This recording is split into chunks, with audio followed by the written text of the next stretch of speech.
जाके नमाज पढ़े, ईदगाह में जाए। तो फिर आप ये उर्स में ये इस तरह की चीज़ें अल्लाह के वलियों के नाम पर जो काम लोग कर रहे हैं, इसका हिसाब तो वो लोग देंगे जो कर रहे हैं इसका। मगर मैं जो बात कर रहा था वो ये कह रहा था कि चलें थोड़ी देर और सुन लीजिए, मैं हिम्मत करके बोलता हूँ। मगर ये जो पीछे लोग बोल रहे हैं, अल्लाह ताला इन सबको भी अक्ल अता करे। आप ज़रा आमीन तो कह दिया करो भाई, आप लोग तो ऐसे खामोश रहते हो। मैं ये जो पीछे लोग बोल रहे हैं ये समझदार लोग हैं क्या? बताएं ज़रा मुझे, कौन है ये लोग? हाँ, ये देखो बच्चा कह रहा है ये शैतान है। अलबत्ता ये शैतान से करीब करीब के लोग हैं, ये तो मत कहिए शैतान है, मगर ज़रूर इनका ऊपर असर पड़ा हुआ है, किसी इबलीस सिफत लोग ज़रूर हैं ये, जिन्हें यही नहीं खबर कि हुजूर की बातें जहाँ हो रही हों वहाँ हुजूर की बातें होनी चाहिए, रूहानियत होनी चाहिए। वो रूहानियत थी थोड़ी देर पहले, मगर फिर वो अल्लाह फजल फरमाए। मगर हम इंशाल्लाह हारेंगे नहीं, बात को अपनी पूरी करेंगे इंशाल्लाह। उस माहौल से नहीं हारते हम। मैं अर्ज़ कर रहा था कि अपने बच्चों को जहन्नम से आपको बचाना है। और डॉक्टर इकबाल कहता है जब तक तेरे घर में कितना भी अच्छा घर बना ले, उसको डेकोरेट कर ले, संगमरमर लगा ले, मगर अगर तेरे घर में हुजूर की बेटी सैयदा फातिमा का जिक्र नहीं होगा तो तेरे घर को बर्बादी से कोई बचा नहीं सकता। वो हुजूर की लाडली सैयदा का जिक्र नहीं होगा तो। अब बच्चे, बेटियों की बात मैं कर रहा था, आगे जाके थोड़ी सी और करनी, मगर आधा घंटा बोल चुका था उन पर। मगर अब मैं बेटों की बात कर लेता हूं। पहले लोग शादियां करते थे तो कहते थे यार हमें अपनी नस्ल महफूज करनी है तो इसका पूरा बैकग्राउंड चेक करो लड़की का, तब शादी करेंगे। इसकी नानी कैसी है, ले नवासी से शादी करनी है, देख रहे हैं नानी को। पहले के लोग होशियार थे, समझदार थे, उनको पता था कि नानी से ताल्लुक होता है। नानी शरीफ तो बेटी शरीफ, बेटी शरीफ तो फिर उसकी बेटी शरीफ, यानी नानी शरीफ तो नवासी शरीफ। अब नहीं देखते लोग, अब सिर्फ ये देखते हैं कि पैसे वाले हैं, अच्छा पैसा है, कैसा कमाया है, कोई मतलब नहीं है। काम क्या करता है लड़के का बाप, बस पैसा होना चाहिए। लड़की क्या है कुछ नहीं पता, कैसी है कोई खबर नहीं, कैसे उसके चाल ढाल हैं कुछ नहीं पता, दीन उसके पास है नहीं, इससे भी कोई मतलब नहीं है। उनको कुरान पढ़ी लिखी है, इससे भी कोई मतलब नहीं है। किसी मालदार बाप की बेटी है, 1000 रिश्ते आएंगे, उसके साथ लोग शादी करेंगे। मगर पहले ऐसा नहीं था। पहले लोग कहते थे नानी तक देखो, अगर नानी ठीक है तो नवासी ठीक है, नानी शरीफ है तो नवासी भी शरीफ है। और इस्लाम भी यही कहता है नानी जरूर देखो, क्योंकि नानी अगर देखनी है तो मक्के की खतीजतुल कुबरा को देखो। वो खतीजतुल कुबरा मक्के की नानी है। और उसके बाद देखो अगर बेमां को देखना है तो फिर मदीने की सैयदा फातिमतुज़ ज़हरा को देखो। नवासी देखनी है तो फिर करबला की ज़ैनबे कुबरा को देखो। वाह वाह वाह वाह वाह वाह वाह, नारे तकबीर, नारे रिसालत, उर्से बशीरी, सुभान अल्लाह। जोर से तो बोलो यार। इसका मतलब यह है कि मां नेक होगी तो बच्चा भी नेक होगा, बच्चा भी।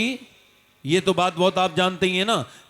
लोग तो अपने मर्द जो होते हैं वो तो अपने काम में लगे होते हैं, मगर माँ का असर ही बच्चे पर पड़ता है। माँ शरीफ तो बेटा शरीफ, बेटी शरीफ। अच्छा माँ, अल्लाह इस पे औरत पे, हमारे इस कौम की बच्चियों पर रहम करे। इनके दिमागी खराब हो गए, इनके दिमागी खराब हो गए। इन्होंने क्या किया, इन्होंने अपने बच्चों को हवाले कर दिया मोबाइल के। अब आप गौर देखें, बच्चा पैदा हुआ है, रो रहा है। यार क्यों रो रहा है? माँ के पास जाने के लिए रो रहा है, अब्बा के पास।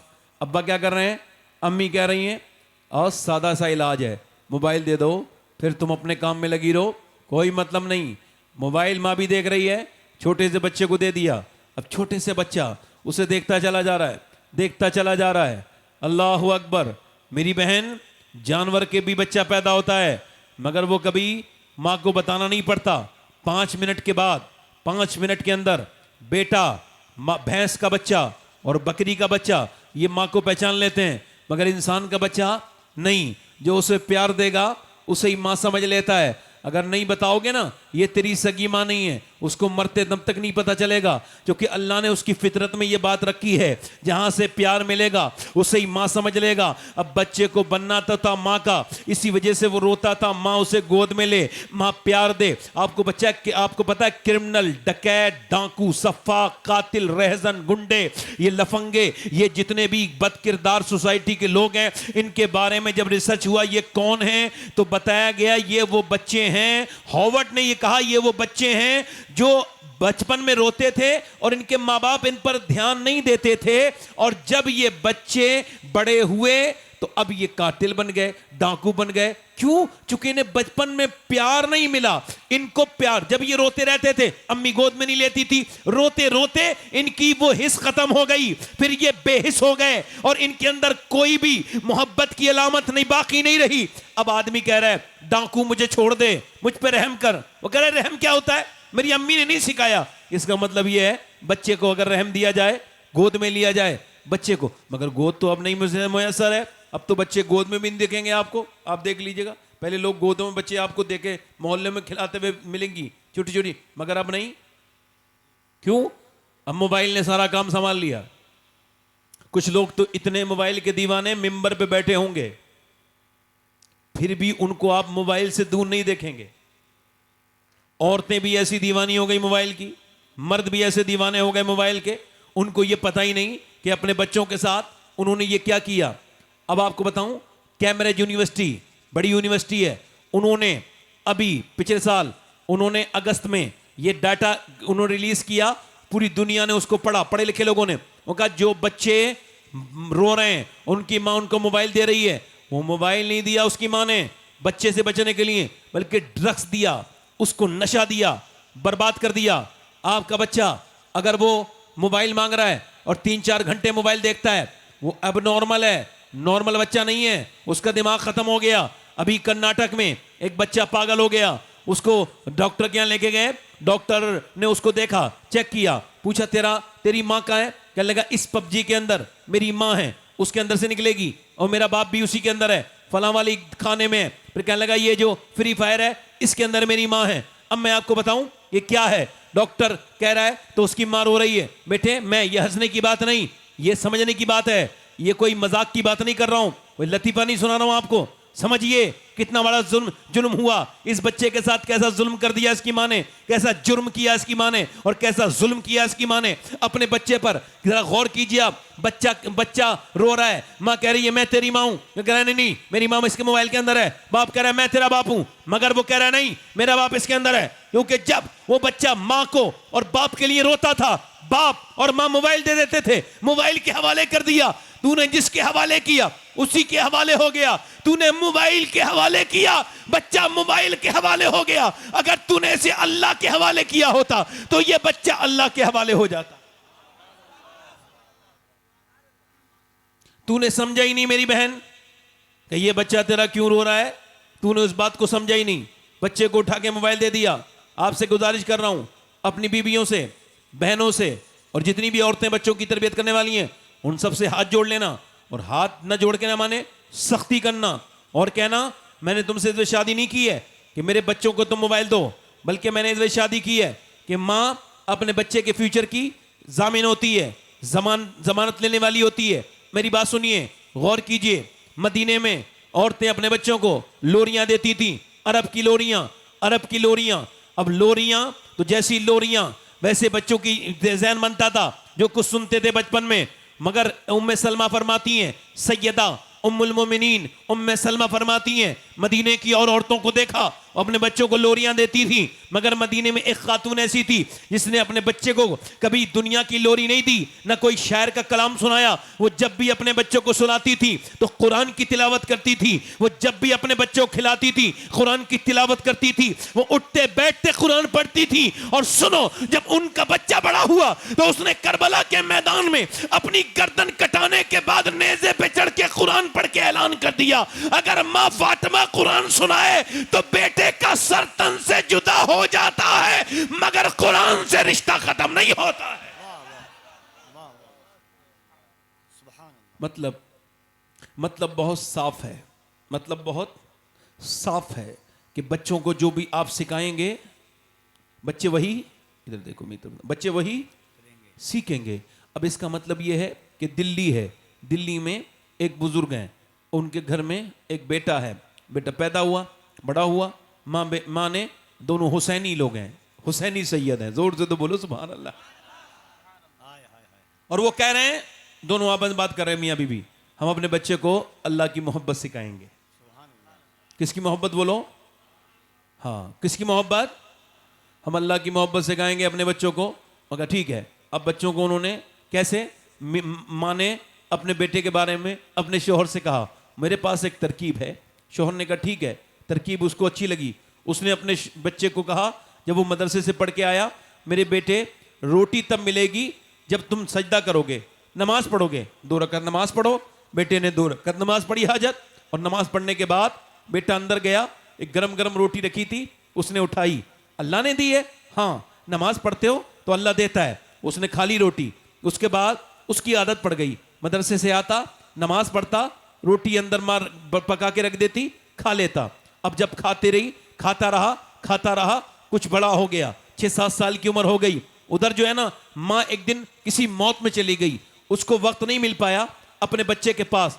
अब जो रास्ते में वक्त हो गया बच्चे के मदरसे से आने का, रोने लगी, मालिक मेरी लाज रख लेना, मेरे मौला, मेरे करम करने वाले, मैं कमजोर औरत हूं, मैंने सिर्फ इस वजह से अपने बच्चे के साथ ये सब किया कि मेरा बच्चा तेरी मोहब्बत में, तेरी मोहब्बत वाला बने, तेरा आशिक बने, तेरा वली बने, मगर मेरे रब अब मैं पहुंच नहीं पा रही हूं, तू हर शय पर कुदरत रखता है, माँ की लाज रख ले। ये फूट फूट के रोने लगी रास्ते में, और तेज तेज कदम से डरती डरती अपने घर पहुंची। इसका दिल धड़कता था, इसने देखा बेटा सो रहा है, इसने उठाया, मेरे लाल उठ जा। उठने के बाद बेटा उठ से बोली जाओ नमाज पढ़ो, फिर अल्लाह रोटी देगा। अम्मा आप बड़ी देर से आई, आज कहां थी आप? मैंने नमाज पढ़ ली और आज मैंने रोटी भी खाई, मगर आज की जैसी रोटी मैंने कभी जिंदगी में नहीं खाई। अम्मा आज की रोटी में बड़ा मजा था। ये कह के मुझे नींद आ रही है, बच्चा सो गया।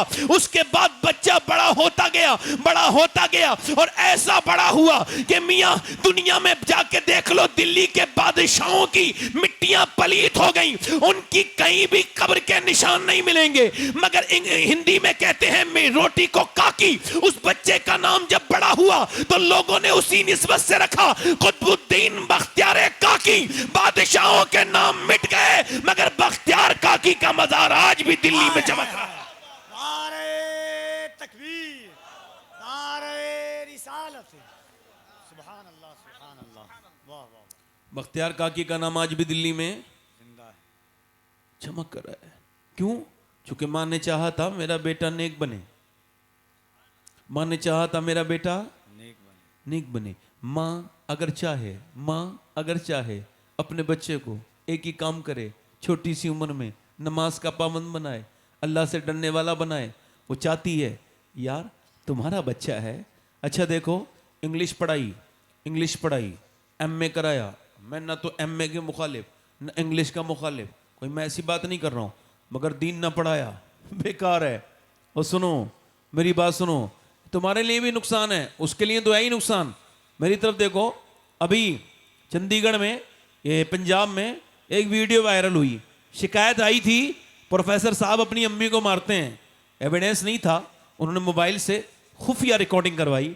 खुफिया रिकॉर्डिंग में उन्होंने देखा कि वो अपनी माँ को मार रहा है, प्रोफेसर मुंह पे थप्पड़ मार रहा है, मुंह से उसके खून निकल रहा है। और यार माँ के साथ जुल्म कर रहा है, उसकी बीवी मार रही है। अब कोई कह सकता है दोनों जाहिल है?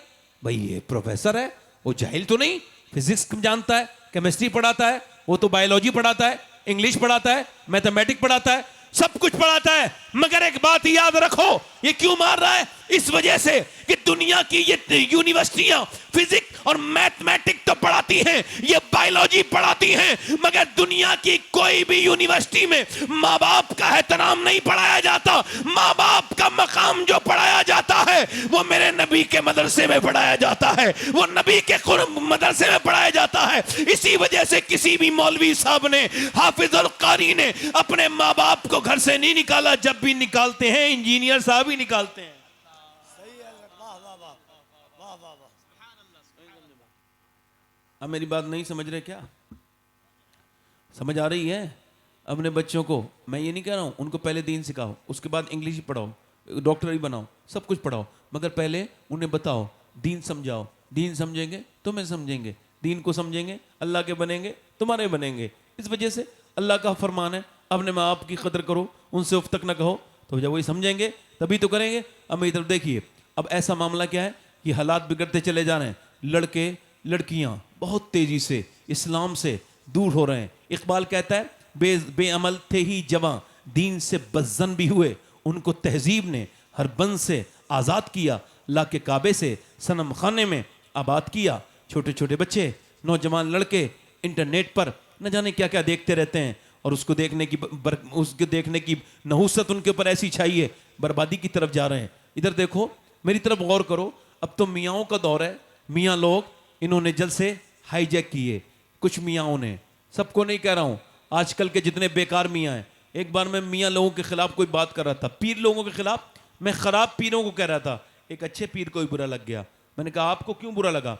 लगे जब आपको क्यों बुरा लगा? मैंने कहा मैंने तो आपको नहीं कहा था, मगर चोर की दाढ़ी के नीचे तिनका होता है, कहते ना वो, मैंने दरे जन्नत से रिजवा को पुकारा था, लो आ गई रिजवाना, ला हौला वला कुव्वत। मैंने तो आपसे नहीं कहा था कि आपके कह रहा हूं, ये मैं तो उन मियाँ को कह रहा हूं जिन्होंने मियाँ ऐसी बातें करना शुरू कर दी हैं। ये सवाल कर लो, ये काम हो जाएगा, बच्चों को ताबीज दे देंगे, ये सुधारेंगे। अपने बच्चे इनके कब्जे में है नहीं, और वो औरतें भी उनके पीछे पड़ गई। एक मैं घर पे गया तो उन्होंने जाके कहा मेरे घर पे जादू है, बड़ा काम में बरकत नहीं, बड़े हालात ख़राब हैं।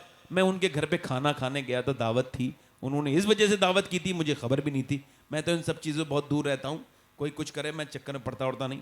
हालांकि लोग झूठों के पीछे भी बहुत लोग हैं, ऐसा नहीं है, झूठों की दुकानें भी बढ़िया चल रही हैं, हाँ बहुत अच्छी चल रही हैं। वो खोलते हैं ना ऐसे करके लिख के, हाँ, फिर वो ऐसे देखेंगे जैसे वाकई में कुछ देख ही रहा है, एक्टर है, हाँ वो बताता है ये उसके ऊपर ये असर है। वो औरत बोली मेरे अंदर जादू है, और ये ताबीज़ फला मियाँ का है, ये फला मियाँ का है, ये फला का है, फला का फला मियाँ का। अच्छा, इसके ऊपर मैंने उसके ऊपर उन्होंने कहा सफ़ेद कपड़ा, सफ़ेद कपड़े में बांध दिया। एक ने कहा काले में काले, एक ने कहा ग्रीन कपड़े में बांधना, उस पर सब ये करिया। मैंने कहा अच्छा। मैं थोड़ा आगे बढ़ा तो मैंने देखा उसके यहाँ, मैंने कहा ये कुरान रखा है, उठाओ। कुरान देखा, उसके ऊपर धूल जमी हुई थी। मैंने उस कुरान को साफ़ किया और मैं रोने लगा। मैंने अल्लाह के कुरान को सीने से लगा के कहा, देख तुझे छोड़ दिया तो कैसे कैसे ढोंगियों के हाथों में ये कौम बिगड़ रही है, बर्बाद हो रही है। वो कुरान जो मेरे नबी ने दिया था और कहा था इसे मजबूती से थामे रखना, ये कुरान है। आज उस कुरान के ऊपर धूल जमी हुई है। उस कुरान को अगर पढ़ता मुसलमान तो यहाँ नहीं आता, उस कुरान से दूर हट गया। मुसलमानों को मियाँओं के ताबीज़ से तो मोहब्बत है, मगर अल्लाह के कुरान से कोई मोहब्बत नहीं। वो औरतें कहाँ चली गईं, खुदा की कसम, वो जिनके तलफ़्फ़ुज़ तो बहुत अच्छे नहीं थे, मगर सुबह को जब कुरान पढ़ती थीं तो अल्लाह की रहमतें उनके घरों में फिर भी उतरती थीं। हमने बड़े बड़े कारियों की आवाज़ें सुनी, मगर ऐ मेरी माँ, जो तेरा कुरान था उस कुरान की तरह मेरा कुरान, मेरे दिल को वो कुरान कभी नहीं लगा।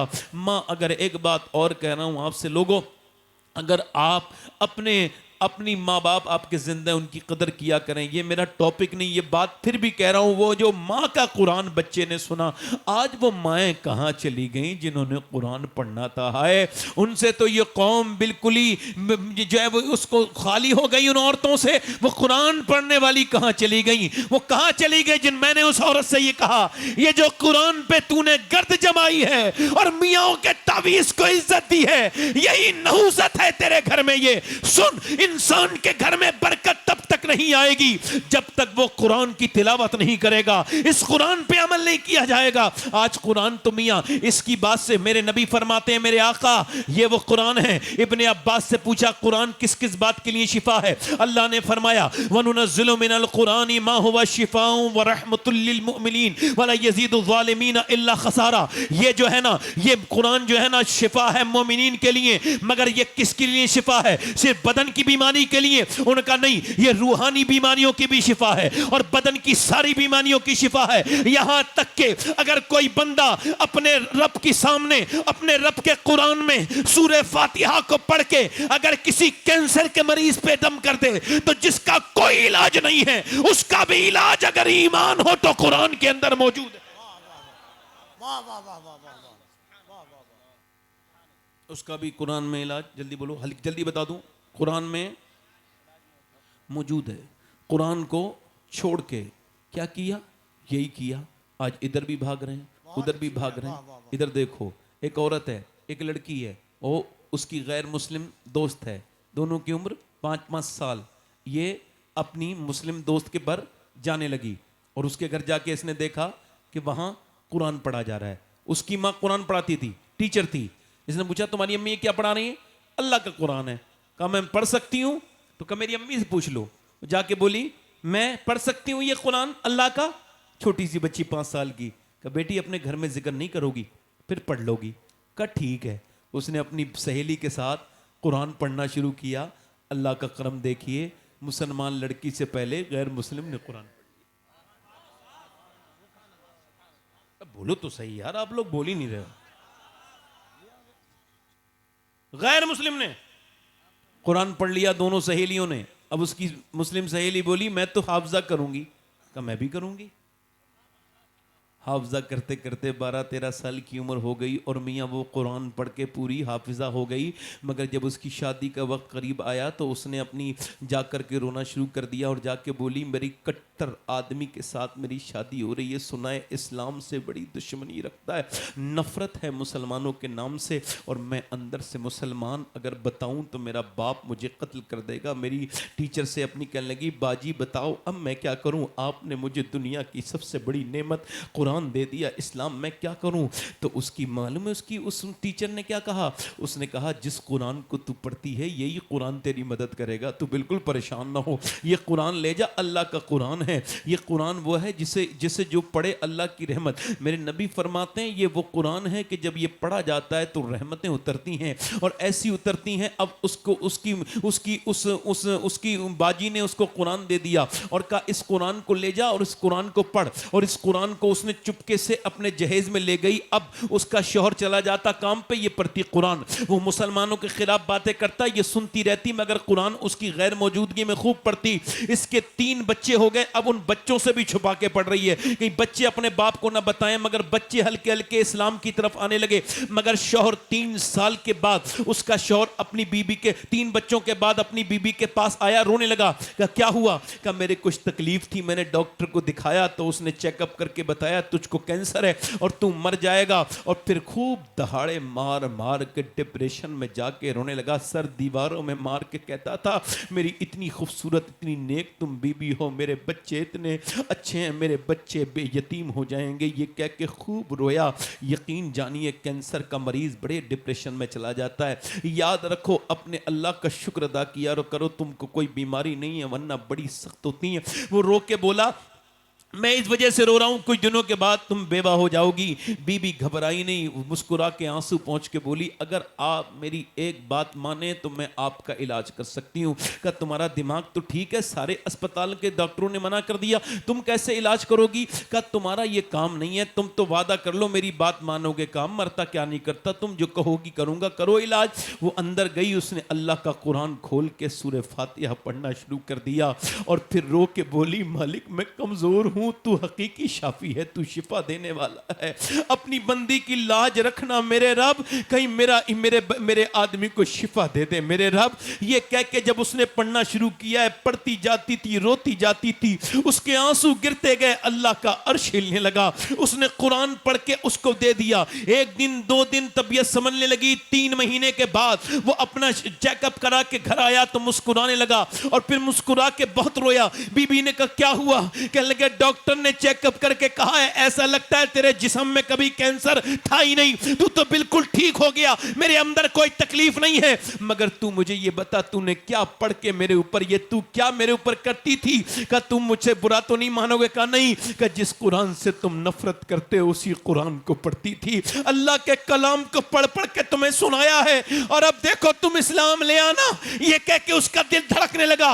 उसका आदमी थोड़ी देर खामोश हुआ, फिर आगे बढ़ के बीवी से बोला जब अल्लाह को मैं नहीं मानता था तब तो उसके कुरान ने मुझे जिंदगी दे दी, अगर मैं मानूंगा तो फिर कितना करम होगा। अब ऐसा कर हम दोनों कलमा पढ़ते हैं, मेरे बच्चों को भी कलमा पढ़ा दे, पूरा घर मुसलमान हो गया। एक औरत ने कुरान पढ़ के एक खानदान को जहन्नम से बचा लिया। कुरान वो चीज।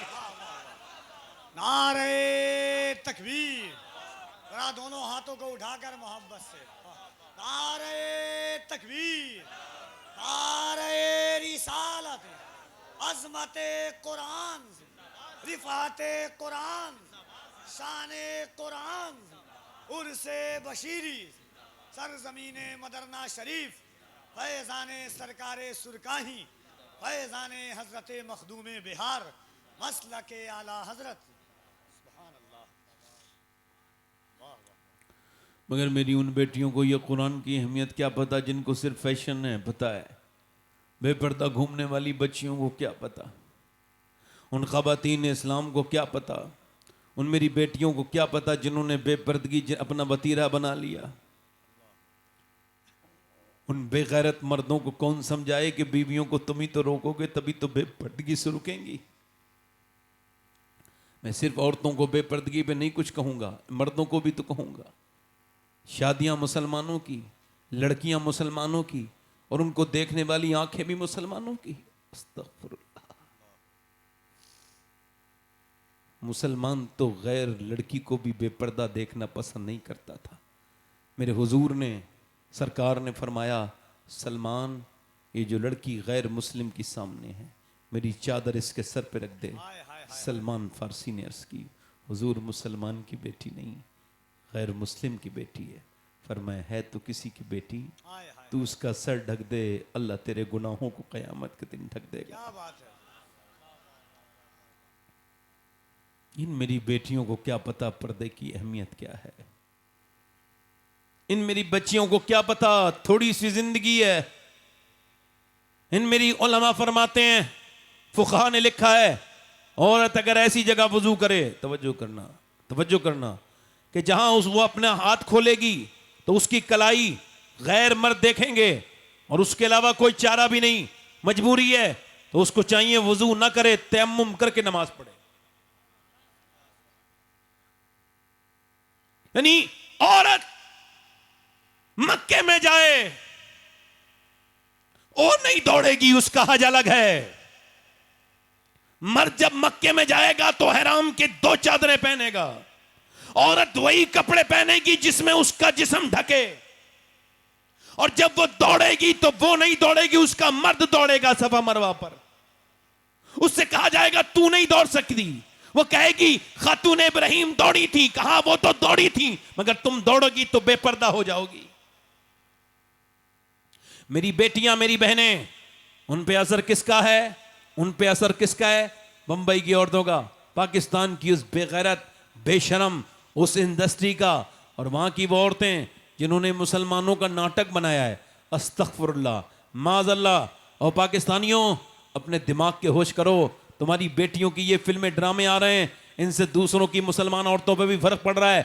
तुम्हारे यहाँ देवर भावच की बेगैरत मोहब्बत दिखाई जा रही है, तुम्हारे यहाँ सास और दामाद की बेगैरत और बेशर्माई वाली हरकतें दिखाई जा रही हैं। इससे मुआशरे पे बड़े गंदे असरात मुरतब हो रहे हैं। उन लड़कियों को देखने वाली बंबई की लड़कियों की तरह कपड़े पहनेंगी, जैसे बंबई का लिबास है ऐसा ही उसका लिबास है। बंबई की लड़की का लिबास खराब, इसका भी लिबास खराब। बंबई की लड़की का लिबास बेकार, इसका भी लिबास बेकार। जिसने उसने उसने अपने कपड़े फिटिंग के पहने, इसने भी फिटिंग के पहन लिए। उसने जैसे भी फैशन इस्तेमाल किया, इसने भी वही फैशन। तो इसे बताओ, मेरी बहन को, मेरी बेटी को ये बताओ, ए मेरी बहन, ए मेरी बेटी, सुन, तू जिसकी नकल कर रही है, सुन, कयामत के दिन भी उसी के साथ उठाई जाएगी। तो जितनी बेपर्दा है उनको बता दिया जाए, ये कयामत के दिन बंबई की उस हीरोइन के साथ जहन्नम में जाएंगी जिसकी ये नकल कर रही हैं। और पर्दे वाली को खुशखबरी दो कि ये कयामत के दिन किसी और के साथ नहीं, बल्कि नबी की बेटी फातिमा ज़हरा के साथ जन्नत में जाएगी। वाह वाह वाह वाह वाह। आखिरी बात मेरी हो रही है और मैं अपनी बात को आखिरी में खत्म कर रहा हूं। बस मेरी बात यहीं पे खत्म हो रही है, वक्त हो गया मुझे। दिल लगा के बोलो जरा सुभान अल्लाह। मैं क्या अर्ज कर रहा था आपसे मेरे दोस्तों, मेरे भाइयों, फिर मैं आपसे अर्ज करके अपनी बात को ख़त्म कर रहा हूँ। अपनी बहनों को, अपनी बेटियों को समझाओ और अपने घरों में दीनी तालीम लाओ, समझाओ बेटियों को और अपने बच्चों को बदलो, ख़ुद भी बदलो, अपनी ज़िंदगियों को बदलो। अल्लाह के पैगंबर सल्लल्लाहु अलैहि वसल्लम की बेटी सैयदा पाक खातून जन्नत की उम्र 25 या 26 साल हुई, मगर हुजूर की बेटी ने पूरी दुनिया की औरतों के लिए ये आइडियल पेश किया। हालात कुछ भी हों, इमाम हसन की माँ, इमाम हुसैन की माँ सैयदा खातून जन्नत। एक दिन मेरे नबी ने फरमाया, ए फातिमा, आज कल को ईद है, लोगों ने चाँद देखे हैं, मेरी बिटिया, मेरी बेटी, तुमने चाँद देखा? अब्बा मैंने नहीं देखा। हाय तकवा, हाय परहेजगारी, परहेजगार कितनी है नबी की बेटी। मेरी बेटी क्यों नहीं देखा चाँद? अब्बा, जिस चाँद पे गैर महरम की नज़र पड़ी हो, उस फातिमा उस चाँद को भी नहीं देखना चाहती इस पे गैर मर्दों की नज़रें पड़ी हों। मेरा इमाम बोला, जिसका आंचल न देखा महो मेहर ने, उस रिदाए नज़ाहत पे लाखों सलाम। आब तथीर से जिसमें पौधे जमे, उस रियाज नजावत पे लाखों सलाम। सैयदा ज़हरा तैयबा ताहिरा जाने अहमद की राहत पे लाखों सलाम। अल्लाह के रसूल अलैहिस्सलाम की बेटी ने दुनिया में यही पैगाम दिया कि चाहे ज़िंदगी में किसी तरह से रहो, अपनी ज़िंदगी को अपने रब के हवाले कर दो। और आखिरी बातें मेरे दोस्तों, कितनी और मौतें होंगी जो हम सुधरेंगे। सब मर चुके, पुराने हो गए लोग, कब्रें पुरानी हो गई। ये कौन बात कर रहा है इधर? ए भाई खामोश, थोड़ी 2 मिनट के लिए। ए भाई बात कर रहे हैं? ए भाई हाथ जोड़ रहे हैं अल्लाह के वास्ते। इधर देखिए, मैं आपसे अर्ज कर रहा था, जब अल्लाह का नूर किसी के दिल में आता है तो हुजूर फरमाते हैं फिर क्या होता है? हुजूर फरमाते हैं फिर वो आखिरत की फिक्र करने लगता है, उसकी आंखें खुल जाती हैं कि उसको मरना है, मौत की तैयारी शुरू कर देता है। और सुनो, जो मौत से डर रहा है उसको ही मौत आएगी, नहीं डर रहा है उसको भी आएगी। जो तकरीर कर रहा है ये भी मरेगा, जो सुन रहे हैं ये मरेंगे। मगर मौला अली फरमाते हैं जो मौत को याद करेगा उसकी मौत आसानी से आएगी, और जो मौत को याद नहीं करेगा उसकी मौत उसे बड़ा तड़पाएगी, बड़ी तकलीफ देगी और बड़ा जलील होगा। जो मौत को डिस्कस नहीं, मेरे नबी ने फरमाया, एक सियाबी का जिक्र हुआ, फलां बड़ा नेक है, फलां बड़ा नेक है। हुजूर ने फरमाया, तुम जिसकी नेकी की बातें करते हो वो कभी मौत का जिक्र करता है? कहा हुजूर नहीं करता। अल्लाह अकबर, जरा तवज्जो तो करो। हुजूर ने फरमाया वो उतना नेक नहीं है जितना तुम समझ रहे हो। अल्लाह के रसूल फरमाते हैं जानवरों को पता चल जाए, ध्यान से सुनिएगा, कि उनको मरना है तो फरमाते हैं तुम्हें मोटा जानवर खाने नहीं मिलेगा, सूख जाएंगे जानवर। एक ऊंट दूसरे ऊंट को मार रहा था, ईसा अलैहिस्सलाम ने उसके कान में जाके कहा तुझे मरना है, सूख गया, मर गया वो इसी खौफ में कि उसको मरना है। और इंसान अपने बाप को मरते देख रहा है। मैंने अभी 2 महीने भी नहीं हुए, मैंने अपनी माँ को कब्र में उतारा अपने हाथों से। मैंने अपनी माँ को अपने हाथों से मैं कब्र में गया। औलाद का एक शेर है, हाय गाफिल वो क्या जगह है जहाँ 5 जाते हैं 4 फिरते हैं। 5 गए हैं मतलब एक मुर्दा है, 4 रखने वाले हैं, 2 ने नीचे रखा, 2 ने ऊपर से लिया, 5 हो गए। 5 में को अंदर रख दिया, 4 बाहर आ गए। और वो 4 बाहर जो आए हैं, औलाद फरमाते हैं हाय गाफिल वो क्या जगह है जहाँ 5 जाते हैं 4 फिरते हैं। ऐसे रोज़ जा रहे हैं, 5 जाके 4 फिर रहे हैं। यहाँ पर बिहार में रोज़ जाते हैं, 5 जाते हैं, 4 फिरते हैं, 5 जाते हैं, 4 फिरते हैं। वो 4 ये समझते हैं हम ऐसे फिरते रहेंगे, मगर नहीं नहीं, वो 4 भी फिरेंगे नहीं, उनको भी एक दिन कोई और उठाएगा। वो 4 में नहीं, वो 5 में होंगे। ये जो कब्र से निकल जाते हैं, ये समझें कितनी ख़तरनाक कब्र है, कितना ख़तरनाक है।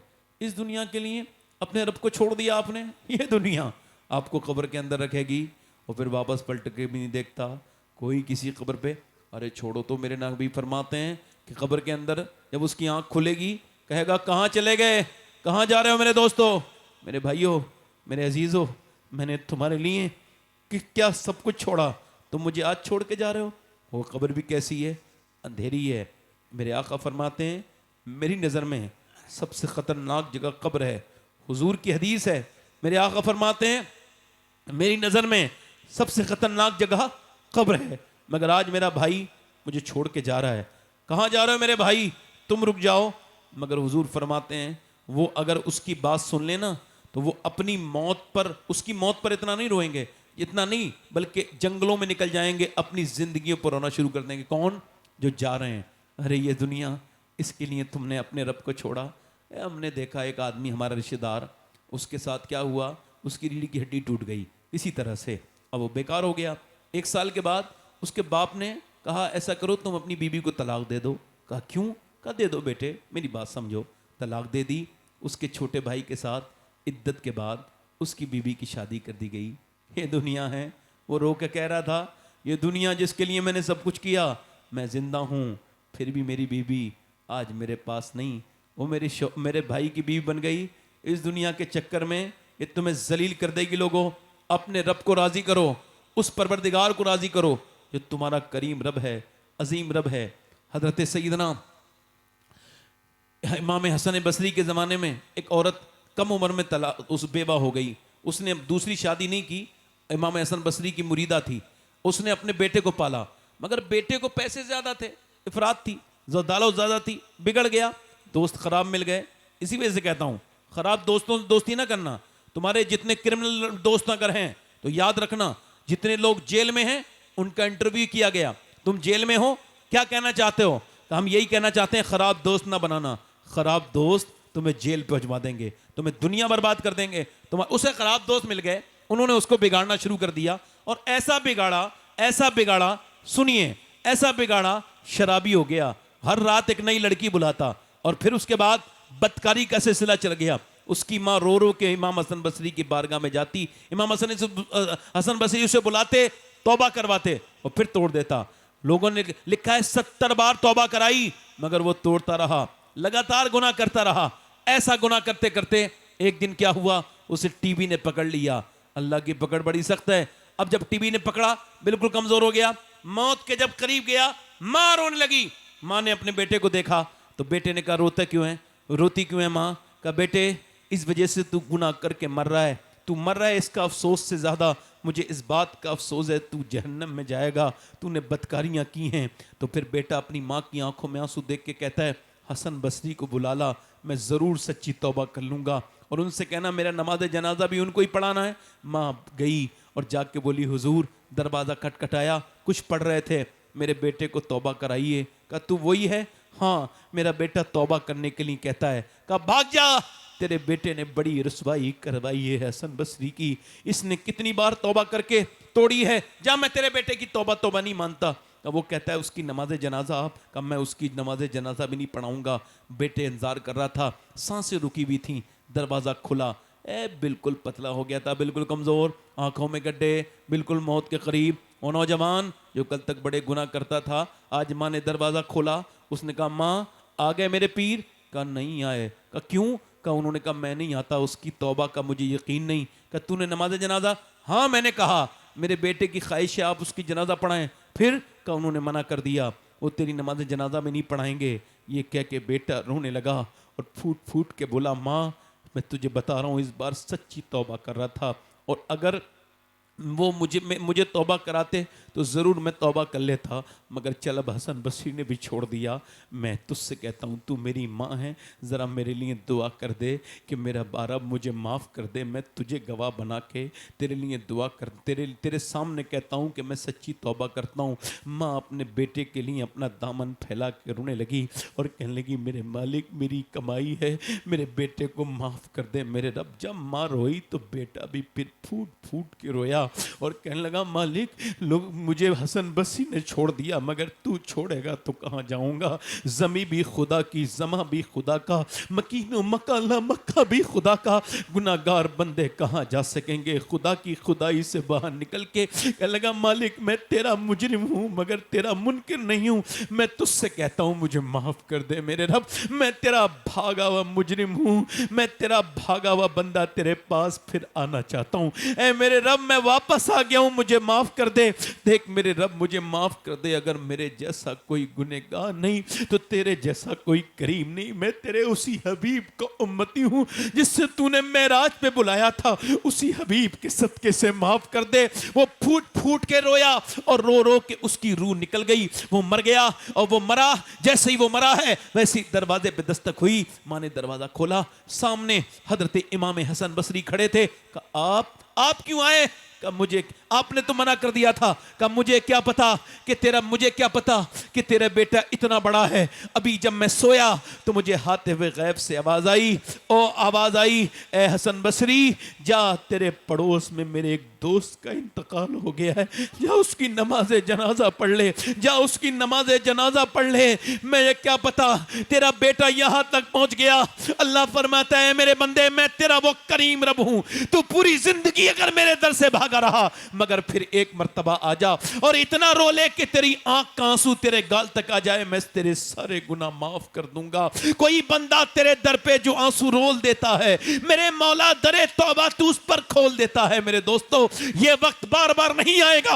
आओ आज इस महफिल में अहद करते हैं, आज के बाद अपनी जिंदगी में अपने रब की मशीयत दाखिल, अपने रब की मर्जी दाखिल करेंगे और उसी रब के लिए जिएंगे, उसी रब के लिए मरेंगे। हम अपनी जिंदगी में आज ये वादा करें, या रसूल अल्लाह अब तक बड़ी दूर भागे और जलील होते रहे, आज के बाद अपनी जिंदगी बदलेंगे। ये अगर आपने अहद कर लिया, याद रखो सच्ची नियत करना तुम्हारा काम होगा और फिर तुम्हारी नियत पर इस्तकामत की मोहर लगाना ये मेरे रब का काम।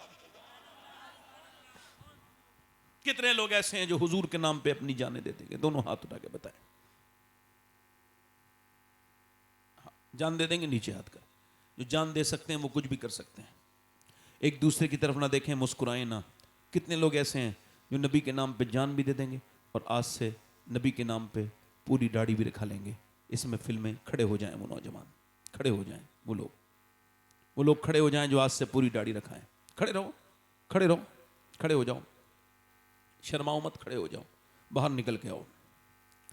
दाढ़ी रखाने वाला कोई मदरसे का बच्चा ना आए बस, बाकी आ जाओ, आ जाओ, आ जाओ, आ जाओ, निकल के आओ।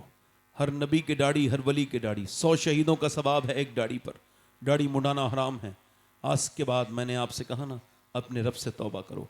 है कोई और आशिक रसूल इस महफिल रसूल में, मजलिस रसूल में, जो खड़े होके कहे आज के बाद इंशाअल्लाह? भाई कोई मुस्कुराना आसान बात है मगर मैदाने मोहब्बत में कदम रखना ये आम बात नहीं। कोई देखे ना एक दूसरे की तरफ। कोई और कोई आशिक रसूल है? पांचवा जो नबी के नाम पे पूरी दाढ़ी रखाने के लिए खड़ा हो जाए, पंजतन पाक का मानने वाला इस महफिल में कोई है नौजवान? और हुजूर का आशिक, 100 शहीदों का सवाब, और ये कहता हुआ उठे आज तक जिया था सभी के लिए, आज से जीऊंगा नबी के लिए। तो सच्ची तौबा करे इस महफिल में नौजवान, वो खड़ा हो जाए। इधर कोई है आशिक रसूल? आगे पीछे कोई नौजवान हो तो अपने नबी के लिए खड़ा हो जाए। कोई है आशिक रसूल पांचवा इस महफिल रसूल में? है कोई आगे पीछे से? कोई पांचवा? आप इधर आ जाओ। है कोई पांचवा? वो आइए। आप उधर ना देखें, मैं अपना काम कर रहा हूं, आखिरी बात है मेरी। कुछ है कोई छठा आशिक रसूल? गरीब नवाज, हिंदल वली की छठी करने वाला आज खड़ा हो और कहे मैं आज अपने नबी का होने वाला हूं।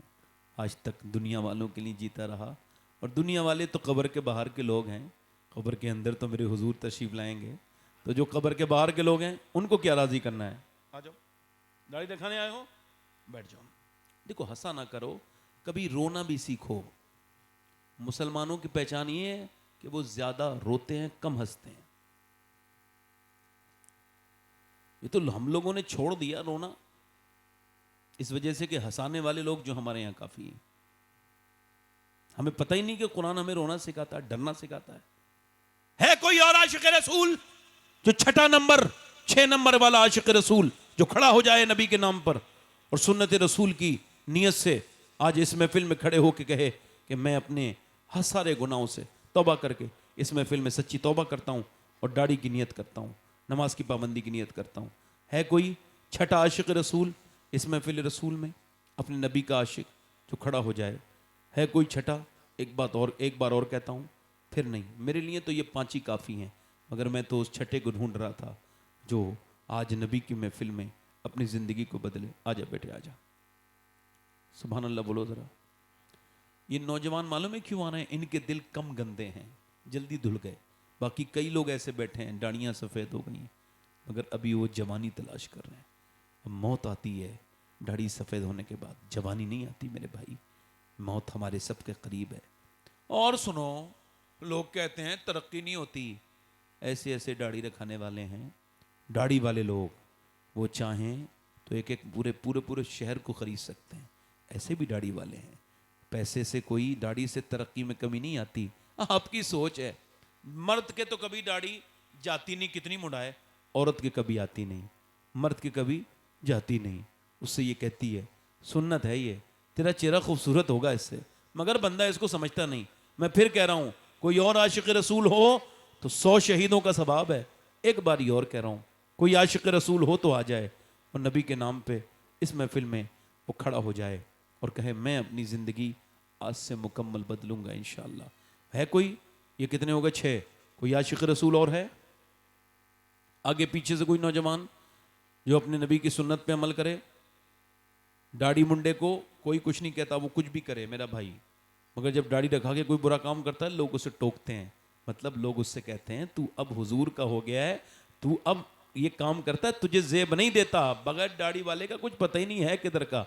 दाढ़ी वाले को अहमियत है कि तू मुसलमान है। अच्छी लड़की से शादी करनी है तो शादी से पहले दाढ़ी रखाओ। कोई भी खराब लड़की दाढ़ी वाले को पसंद नहीं करेगी। दाढ़ी वाले को वही पसंद होगा जिसे नबी की मोहब्बत पसंद होगी, नबी की शरीयत पसंद होगी। बेगैरत लड़की तो दाढ़ी वाले को पसंद नहीं करेगी ना। और कोई है एक आशिक रसूल, एक और 7वां कोई हो, बस एक और खड़ा हो जाए अपने नबी की। आपकी है भाई, आपकी दाढ़ी है, मैं फिर उसकी हैं, मेरी मोबाइल पे सुन के रखाई है। सुभान अल्लाह। लो भाई कफील भाई, लोग ध्यान नहीं देते हमारी तकरीर पर, मगर ये लोग देते हैं। सुभान अल्लाह। इन्होंने मेरी तकरीर मोबाइल पे सुन के दाढ़ी रखाई है। सुभान अल्लाह बोलो जरा। और आप यहां सामने नहीं मान रहे हो मेरी बात को भाई। कोई है 7वां आशिक रसूल इस महफिल रसूल में खड़ा हो जाए अपने नबी के नाम पर सुन्नत रसूल रखाने के लिए? है कोई भाई इधर से कोई आदमी, कोई शख्स? चलो छोड़ो, खत्म करो, कोई बात नहीं। 6 लोग दाढ़ी, नियत करो इंशाअल्लाह आज के बाद दाढ़ी नहीं मुड़ेगी इंशाअल्लाह। बैठ जाए। हुजूर की आंखों की ठंडक क्या है बोलो? बोलो। ये आंखों की ठंडक का मतलब क्या है? मतलब जब लोग अरब में सफ़र करते थे तो ऊंट तो अपनी आंखें बंद कर लेते थे, मगर रेत सवार की आंखों में जाती थी। तो सवार जब किसी चश्मे पे जाता था पानी के, तो वो पानी मारता था, उसकी आंखें ठंडी होती थी, उससे वो रेत निकलती थी ना। हुजूर फरमाते हैं जितना मुसाफिर को पानी से ठंड नहीं पड़ती, जितना जब मेरा उम्मती नमाज पढ़ता है तो मेरी आंखों को ठंड पड़ती है। जल्दी जल्दी से बोलो जरा यार। आंखों की ठंडक हुजूर की है ये। तो और फरमाते हैं हुजूर, और सुनो ये ध्यान रखना, जिसका बेटा मरा उसे हुजूर ने फरमाया बर्बाद हो गया, नहीं नहीं, फरमाया सब्र कर, तेरा बेटा तुझे जन्नत ले जाएगा। ठीक। किसी का घर जला, हुजूर ने नहीं फरमाया बर्बाद हो गया। हुजूर ने फरमाया जिसने एक वक्त की नमाज छोड़ी और उसको एहसास नहीं हुआ उसके छूटने का, वो बर्बाद है। अब वो चाहे आवाम का आदमी हो या खवास में तो, वो बर्बाद है। तो इंशाल्लाह नमाज, दोनों हाथ उठा के बोलो इंशाल्लाह नमाज की पाबंदी रहेगी।